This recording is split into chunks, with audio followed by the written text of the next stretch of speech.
following program may contain coarse language, violence, nudity, mature subject matter, or scenes which may not be suitable for all viewers. Viewer discretion is advised. All Hit Radio.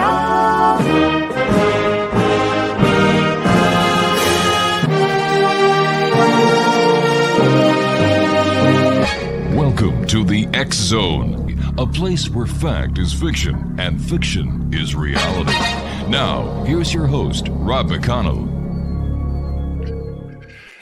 And welcome back to the X Zone, everyone. It is Thursday, September the 14th. I am Rob McConnell. We're coming to you from our broadcast center and studios in St. Catharines, Ontario, Canada.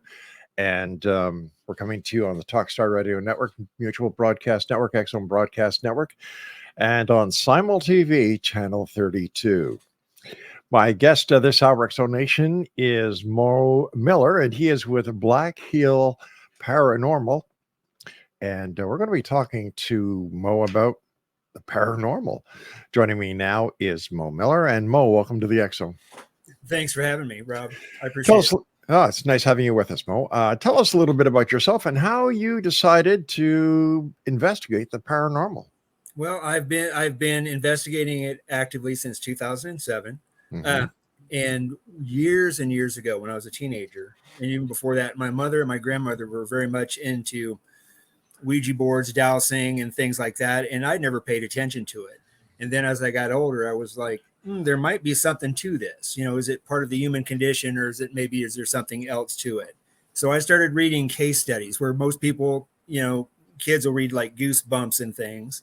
Right. I was reading case studies from around the world. And once you peel back the layers of the onion, because everything looks different and whatnot, but the claims are essentially the same. And that's what got me into it. Basically, what are the claims if they're all the same?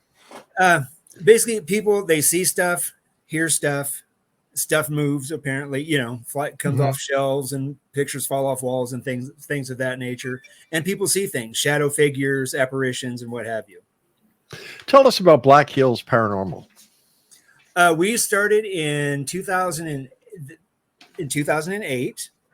And the team we have now, I'm one of the original members of it. I'm the only original member now. There's 6 people on the team.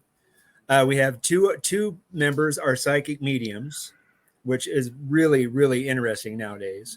And then the rest of us are more of a scientific bend, if that makes any sense. It does, but what's the significance with the 2 psychic members? Well, it's a mother and daughter, and the mother, we brought her on the team first. It was how do I say this? It was a very long vetting process because our team, we didn't quite poo-poo on psychics, but we're like, you know what? That's nice that you see dead people or whatever. And we just let it go with that. But I brought it to the team when she reached out to us, and everybody on the team was pretty much, game, to bring it on. So we actually did a mutual investigation where we were, BHBI was called and she was called. And what sold us was she does a walkthrough without ever being at the location, not knowing any of the claims.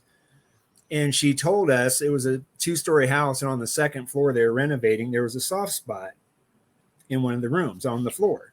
And she told us about that soft spot, and we're like, you're out of your mind, And sure enough, we walked in there and there was a soft spot exactly where she said. What's the significance of a soft spot? It was just part of the house where they were renovating. But something told her that she needed to tell us, I guess, for validation purposes or what have you, that there was a soft spot there. When you first talked to us about the mother psychic, you said that, quote unquote, you see dead people. But isn't that what you as a paranormal investigator want to see, is what you initially kind of poo-pooed? Right. Because, with the different types of equipment, you can verify what you're seeing or what you're experiencing.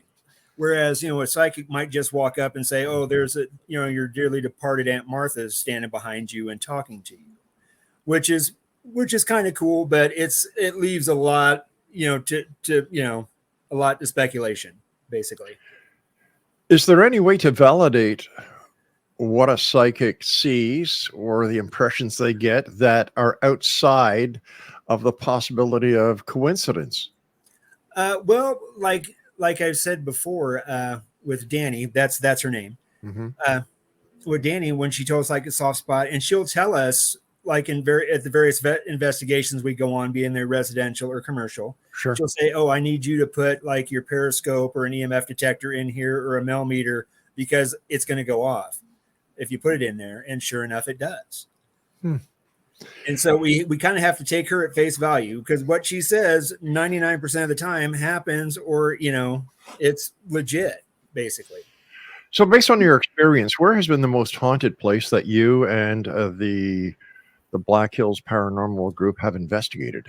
The most haunted, I'm going to probably say it's one of three places. It's the Adams house in Deadwood, the brothels in Deadwood, or a house that we investigated 1,000,000 years ago on the west side of town here in Rapid City.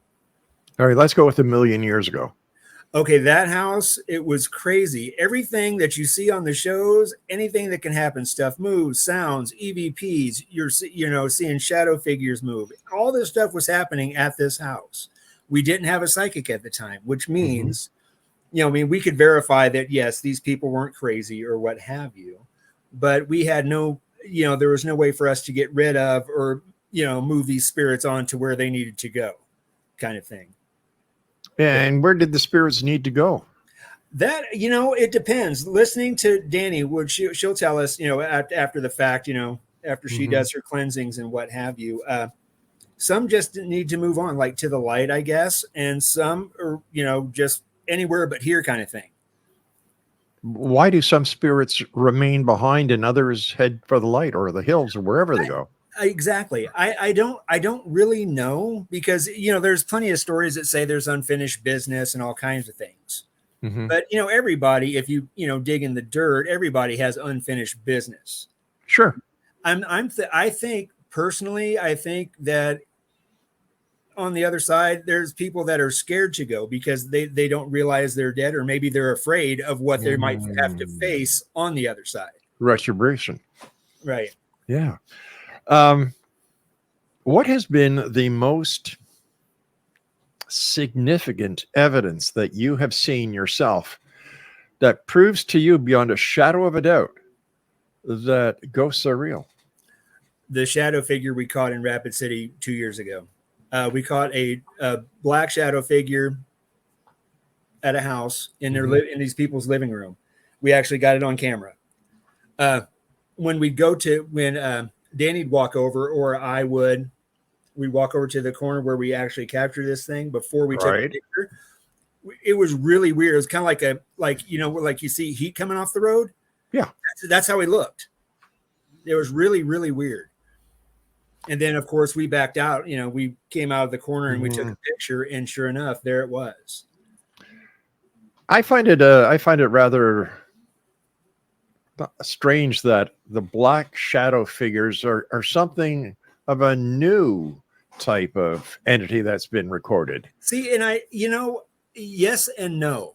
Okay. I'm thinking like this shadow figure, it wasn't a demon. It was just somebody. It was apparently, because I'm about as sensitive as a rock, and Danny is not. Of course, she's a psychic medium. Apparently, it was a person that lost their wives to Native Americans back before Rapid City was here. They were traveling across country, and he was super angry. So that's how he would manifest as a dark shadow person. But I mean, prior to going back 10 years ago, you never heard of a shadow figure. I think they're around, but I think people kind of wrote it off as I'm just seeing things. It's a dark shadow. It's like a shadow, if a car goes by, and you see the lights on the wall, then below it, you're not going to, everything's dark again, if that makes sense. And I think, go ahead. No, I was just going to say it makes sense, but I've been doing this show for 34 years now. Right. And this is a new phenomena. And my point is if this is a legitimate phenomena, shouldn't it have been caught and reported way before 10 years ago? You would think so. You would think so. But like I said, like for us, it was 2 years ago. That's the very first time we've caught one. Now Okay. I don't know if it's a new if they decided, hey, we're going to be dark from now on or whatever. Yeah. Well, you better not let the Black Lives Matter people hear that one. Right? So what constitutes a haunting compared to a visitation? Okay. As far as our team goes, we hate to use the H word that we like The to call H it, word? the haunted, Okay. because it has so many different connotations for so many different people. Because you might think haunted is just you have activity there. Now, conversely, somebody might think, if I say a place is haunted, they're going to say, oh my God, demons reside there. They're going to grab me by my nostrils and drag me to the basement, rip my face off or what have you. No, that was a story about my wife and it wasn't true. Are demons real? Once again, is it fact or is it fiction? I think that depends. If we had the whole team here, I would defer that to Danny, being she's a psychic medium. We've ran across some angry stuff over the years. And as far as I can tell, and like I said, I'm as sensitive as a rock, but it's kind of like the angry guy when we were growing up that lived at the corner and he's like, get out of my yard kind of thing. That's the kind of angry that I'm used to dealing with. Demons, I think, if they are real, I don't think they're as prevalent as everybody leads you to believe, like you see on the YouTube channels and on TV, everything that goes bump, or, if they see something, oh my goodness, it's a demon. Yeah. And I really don't think so. Why are some spirits angry? Why do you, as a paranormal investigator, have to deal with anger from a ghost or a spirit?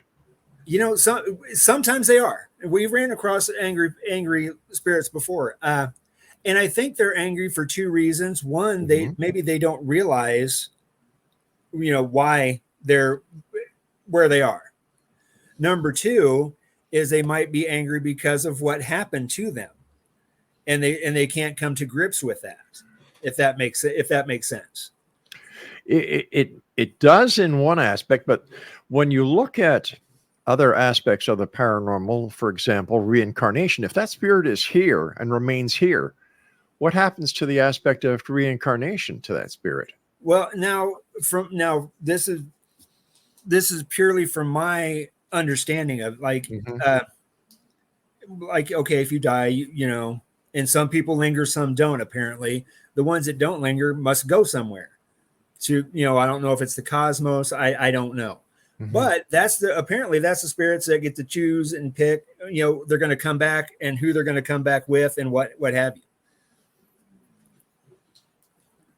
Okay. I'm trying to put that into some sort of context, because how could a spirit not know they're dead? For example, they don't need to go to the washroom. They never have to change their clothes. They never get hungry. They don't. So how is it possible that they really don't know they're not dead? I don't know, but because with the equipment that you have, you can ask yes or no questions, and if you're lucky enough, something will respond. And apparently, in the past where we've investigated, we've had places where the spirit or entity or whatever you want to call it doesn't know they're dead. They're seeing stuff as they saw it, like if they were from the 40s, let's say, and we're in a house. They're seeing the house as it was in the 40s. That's why you see people claim that, you only see half a person because they're like in the floor, moseying on by.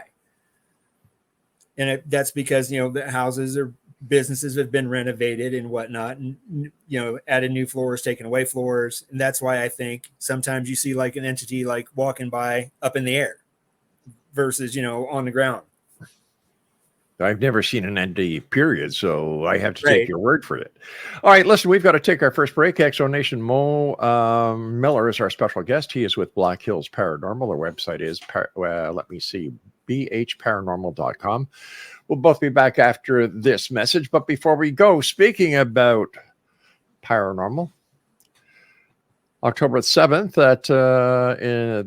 it's a Saturday, 2023 Halifax Paranormal Symposium is going to be held in Halifax, Nova Scotia at the Halifax Tower Hotel and Convention Center.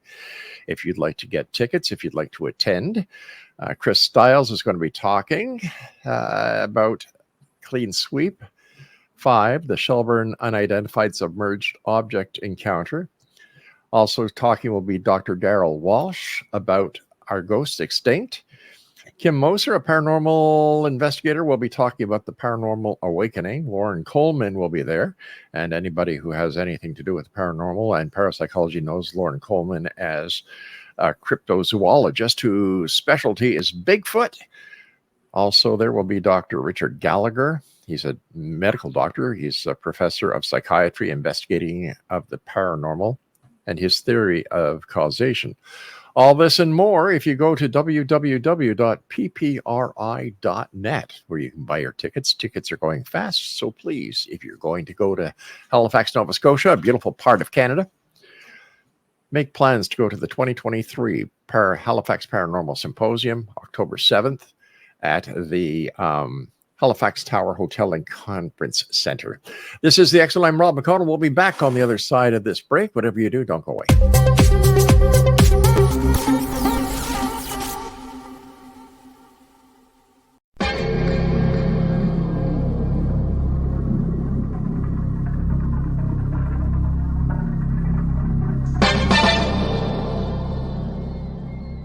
Are you ready to dive into the mysteries of the unknown? Tune into the electrifying X-Zone radio TV show hosted by the one and only Rob McConnell. I'm Rob McConnell, and get ready for a mind-bending journey through the unexplained phenomenon that surrounds us all. From UFO encounters to cryptids, ghosts, and everything in between, we've got it covered here in the X-Zone. Rob McConnell, the seasoned investigator and renowned radio personality, brings you the most compelling interviews with top experts, authors, and experiencers from around the world. Each episode is an unforgettable exploration into the depths of the extraordinary. That's right, X-Zone Nation. Join me every week as we open the door to the supernatural and explore the strange and amazing stories that will leave you questioning everything you thought you knew. And it's not just radio anymore. With our groundbreaking TV show, you can now witness the sessions unfold right before your eyes. From chilling reenactments to captivating visuals, prepare yourself for a multimedia experience like never before. With a legacy spanning over 2 decades, the X-Zone Radio and TV show with yours truly, Rob McConnell, is your ultimate source for mind-blowing entertainment and thought-provoking discussions. Join our growing community of truth seekers as we continue to unlock the world's mysteries. So, why wait? Step into the X-Zone and embark on a journey that will challenge your beliefs, ignite your curiosity, and keep you on the edge of your seat. Remember, X-Zone Nation, the truth is out there, and it's waiting for you right here on the X-Zone Radio and TV show with yours truly, Rob McConnell. Don't miss a minute of the action. Tune in now on your favorite radio station or visit xzoneradiotv.com to join the adventure. The X-Zone Radio TV show with Rob McConnell, where reality meets the unknown. The X-Zone Radio TV show, unraveling the secrets of the universe, one episode at a time. For more information, visit www.xzoneradiotv.com.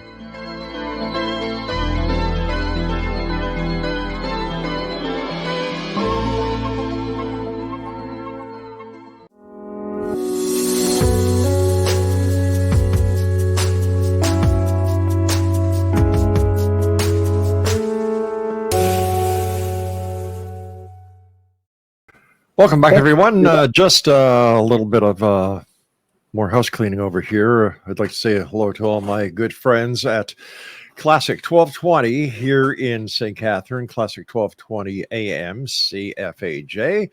And of course, my good buddy and gentleman I had the pleasure of working with over the years, their chief engineer, Joe Gurney. Chuck LaFleur, a buddy of mine who worked with me at 1220 when it was CHSC, and Pete Dichter, a very well-known personality here in Niagara. Guys, congratulations. Great station. I love listening to the music that you play when I'm not here on the X-Zone. Our guest this hour, X-Zone Nation, is Mo Miller. His website is Black Hills Paranormal. At bhparanormal.com. Mo, why do you what is the objective of a paranormal investigation group like yours? What are you trying to accomplish, and why do you do what you do? If you want to, if we get compared to other groups, there's other groups out there that want TV fame, and they're going to find an orb and say that's your dearly departed Aunt Martha. We got into it originally, number one, to find out is this stuff for real. Number two, and I think it's more important, is to help people. And we help them understand whether or not they have paranormal stuff going on. Like, what is the noise I keep hearing in my basement? Is it a squirrel nest or what have you? Or is it something different? Is it something paranormal? And they don't know. And some people are scared to death. And some people aren't. Some people just want to know. And I think, go ahead. So what is your expertise in actually determining if it is, in fact, something that is paranormal or something that is something else, like the squirrel in the nest or the kids that are hiding down there since Christmas last year, or in fact it is Aunt Bertha in an orb? How do you detect that, and where did you get the expertise? The expertise came, I think, from doing it for so many years. That's where the team, that's where we could discern more and more the longer that we've done this, obviously. Sure.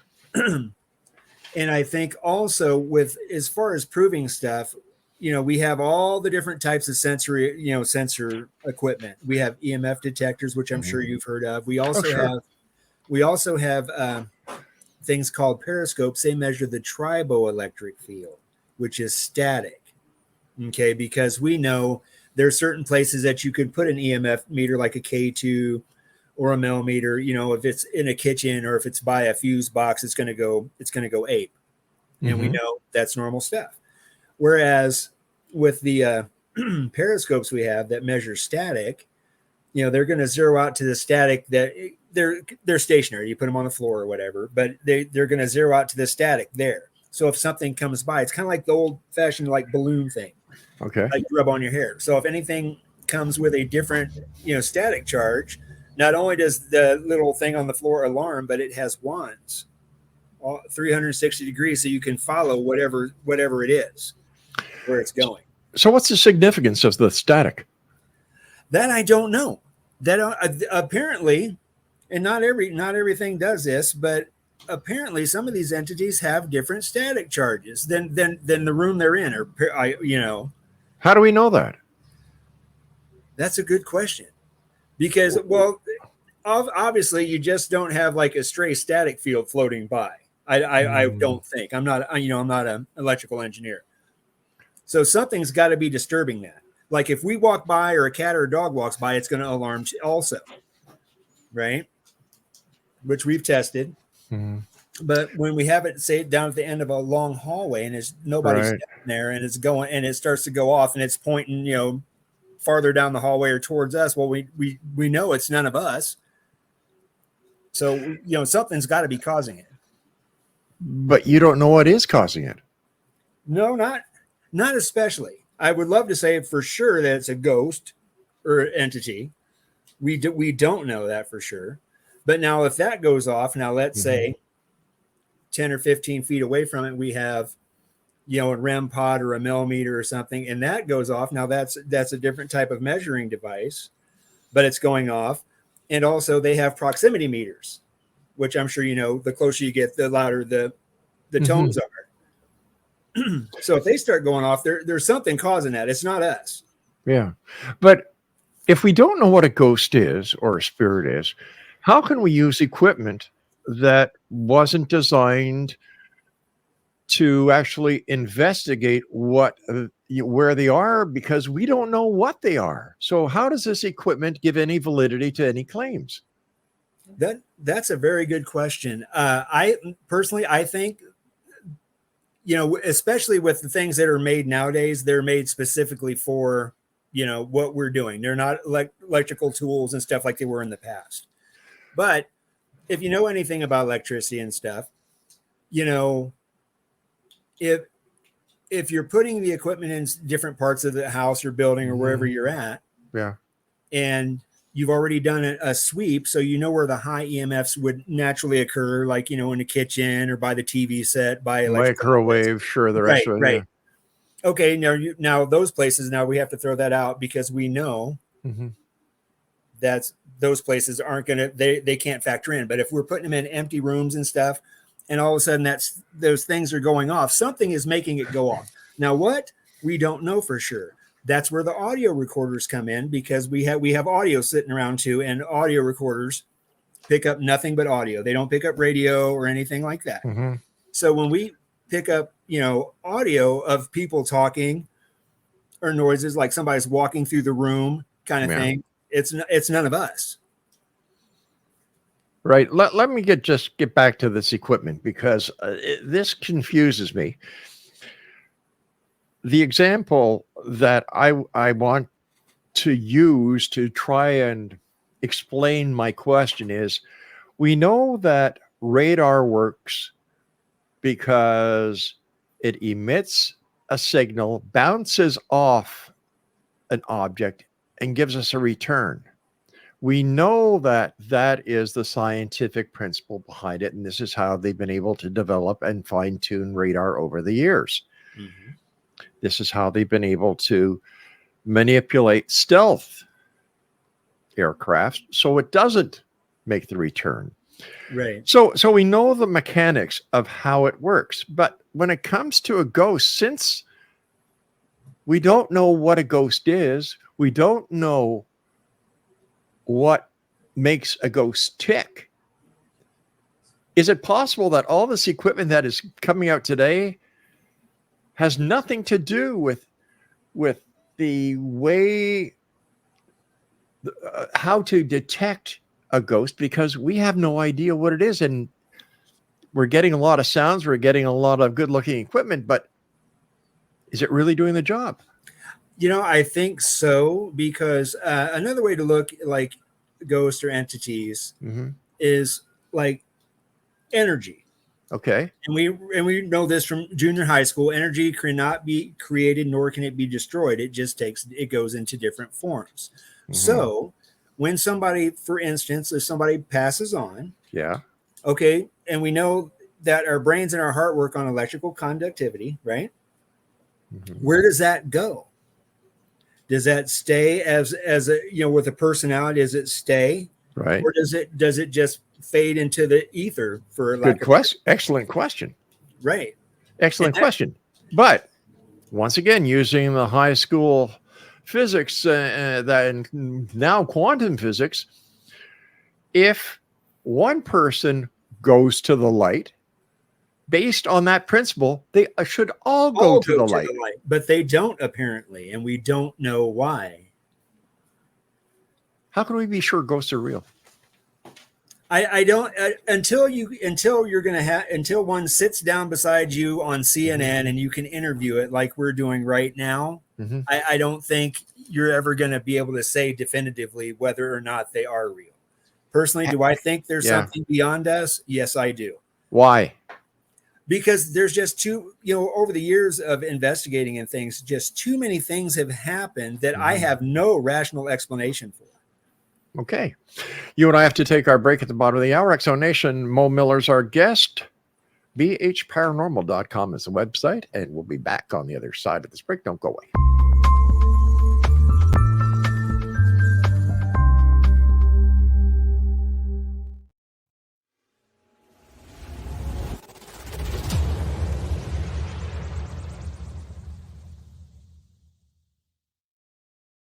So I was watching the X-Zone TV channel last night when I was abducted by aliens, and they kept repeating to me over and over again, simultv.com, simultv.com. What's simultv.com? That's what I asked them. They had it written on the side of their UFO. How do you spell that? UFO. No, I mean simultv.com. simultv.com. simultv.com. Right. simultv.com. Interesting that you were abducted by aliens in a simultv.com UFO last night. Oh, yeah? Yeah. Now that you mention it, I remember now last night I was awakened from a deep sleep. My great-grandmother was standing there. She said she'd come from the hereafter to tell me about simultv.com. She even spelled it out for me. simultv.com, sonny boy. simultv.com. simultv.com, sonny boy. Wow. Yeah. Guys, you'll never guess what my psychic guru just told me. SIMULTV.com. Exactly. Are you guys psychic too? Of course. We all know about SimulTV.com. SIMULTV.com.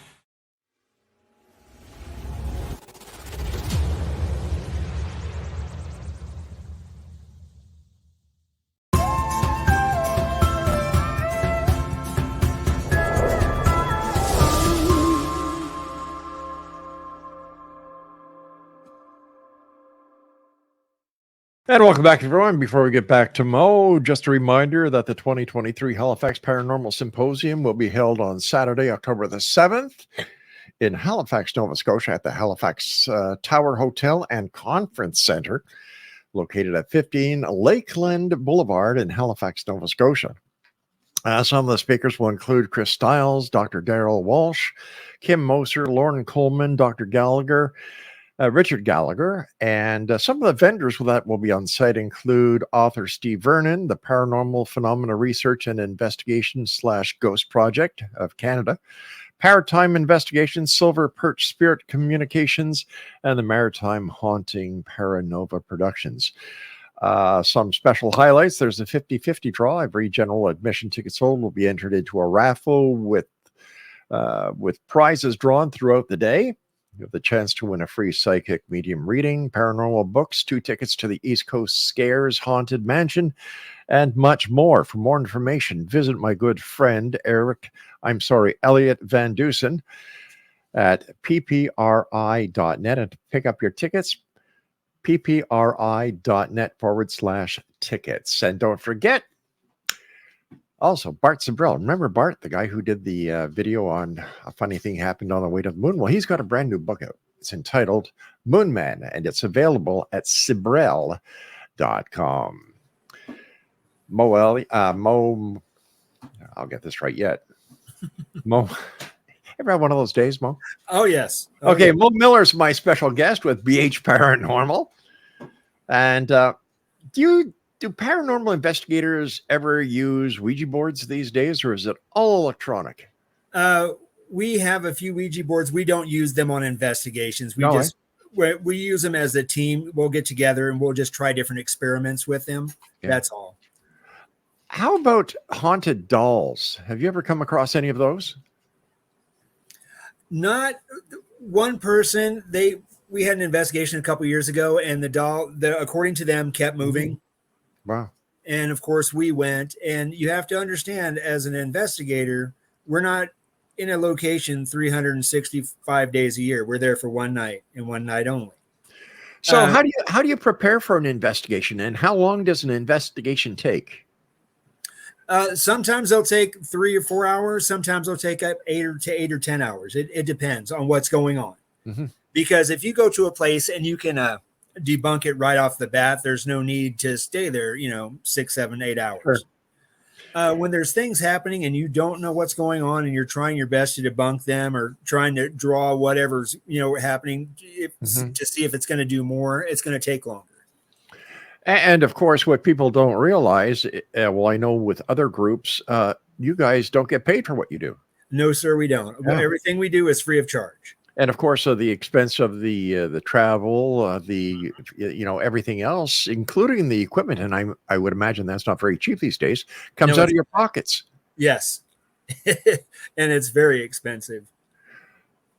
I'm sorry. Go ahead, Mo. No, go ahead. I was going to say, not to plug it, but in October we do investigations of the Adams House that the public can go to, and we hand out our equipment. And a lot of times you have to, you have to really be really careful, because if the equipment goes off and somebody's holding it, they want to hold it at arm's length, they want to drop it, they think it's possessed, right. And you're like, oh my God, please do not drop this. Speaking about possessed, have you ever come across a possessed person, and how did you handle it? No, sir, I have not came across a possessed person yet. And I wrestle with this quite a bit. I want to, if there is such a thing, I really do want to come across a person. I want to talk to them and see what's going on. You know what happens if you don't pay the exorcist, eh? Right, exactly. You get repossessed, yeah. Exactly. Where do you see the field of the paranormal in 10 years from now? I think because, it's kind of an ebb and flow, but I think right now people are starting to see through the BS, for a lack of better terms. And I'm trying to keep it PG, but, but people they're, and I said it earlier, every time something, falls off a wall or a trash can tips over, it's not a demon. And everybody at first they would glom onto that. Ooh, demons, that's scary. I'm going to watch this. And they're starting to get back to what it's the original premise for investigating was. But like, for instance, with us, if there's nothing happening, it's like watching paint dry in the dark. I mean, literally it is. That's what people don't understand is what you see on TV is not always real. In fact, it's very little real. There's no such thing as reality TV. Everything is script. Right. And investigation takes time. And, it's just like when we were doing police surveillance, Yes. There would be sometimes hours, days, weeks of nothing before something happened. Well, it's just like with the TV shows that you're only seeing like an hour, and it's a snapshot of what they have been there. I'm going to assume they've been there 7-8 hours, and you only get 45 minutes, maybe 40 minutes of anything usable, period. And then, of course, they have to blow it up to make it bigger than what it is in order to get ratings for people to watch, obviously. Have the TV shows that are on now that are supposed to be reality, have they affected the true paranormal investigators like yourselves in a negative way, or has it actually helped you?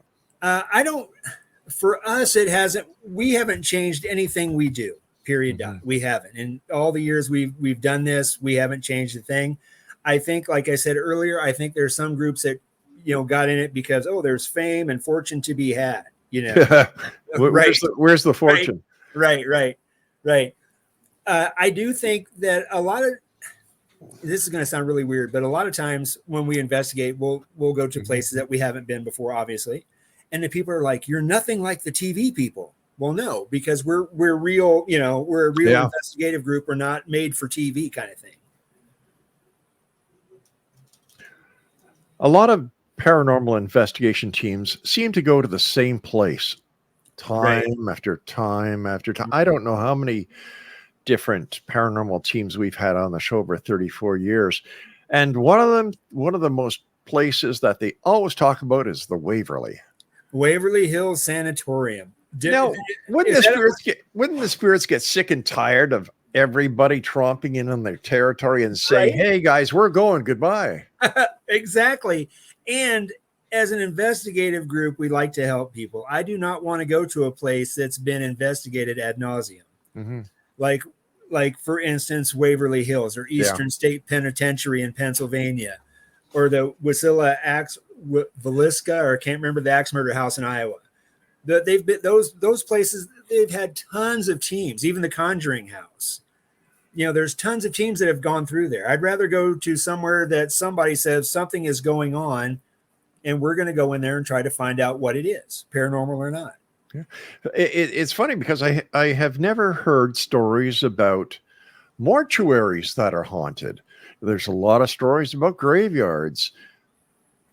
Wouldn't a mortuary also be haunted? You would assume. Yeah. But for instance, for us, we do not go to cemeteries, for instance, unless the city called us, said there's something weird, we'll go in and check it out. But under normal circumstances, we will not go to a cemetery because that's a revered place. Sure, it's a matter of respect. Exactly, and you're not going to catch us running around looking at looking for words and stuff in a cemetery. And that's the difference between a professional organization like Black Hills Paranormal and these wannabe investigators. Right. So my hat is off to you for that, Mo, and I appreciate the great work you're doing. Mo, what are your final thoughts for the X Zone Nation tonight? Well, we don't know for sure if ghosts are real. It seems to me that they might be. Now, is it something that science might figure out in 50 or 100 years? Maybe so. But until then, I'm going to keep searching. And like you said, the truth is out there somewhere. Yeah, exactly. Somewhere. Mo, let our listeners know how they can find out more about your organization and how they can contact you if they truly believe that there's a spook in their house. Okay. Our website is blackhills.paranormal.com. And you can also find us on Facebook and we do live feeds once in a while. Okay. We're Black Hills Paranormal Investigations. You can check that out on Facebook if you'd like. And we also just started a YouTube channel too, Black Hills Paranormal Investigations. Mo Miller, thank you so much for joining us. My very best to the rest of your team. And I look forward to the next time you and I meet here. And who knows, Mo, maybe in 100 or 150 years from now, it'll be you and I that actually present ourselves and say, ta-da, we're real. Hey, we're here. We're here. Mo, take care of yourself. Great talking to you. Thank you. Good night now. Bye now. All right, Exo Nation. Our guest this hour was Mo Miller, Black Hills Paranormal, www.bhparanormal.com. I'll be back on the other side of this break as we continue here in the X Zone from our broadcast center and studios in St. Catharines, Ontario, Canada. Once again, when you're not listening to the X Zone Broadcast Network and you love the classics, the Beatles, the Beach Boys, Bread, and Murray, and all the greats from that era, tune in online, or if you're in the Niagara area or anywhere throughout the GTA, Hamilton, Burlington, Pickering, the 401 to Montreal, or from Montreal down here to Niagara, put your tuner to AM 1220 CFAJ, classic radio. Once again, classic 1220. It's 1220 AM on your AM radio dial. I'm Rob McConnell. This is the X Zone. I will be back on the other side of this break. Whatever you do, don't go away.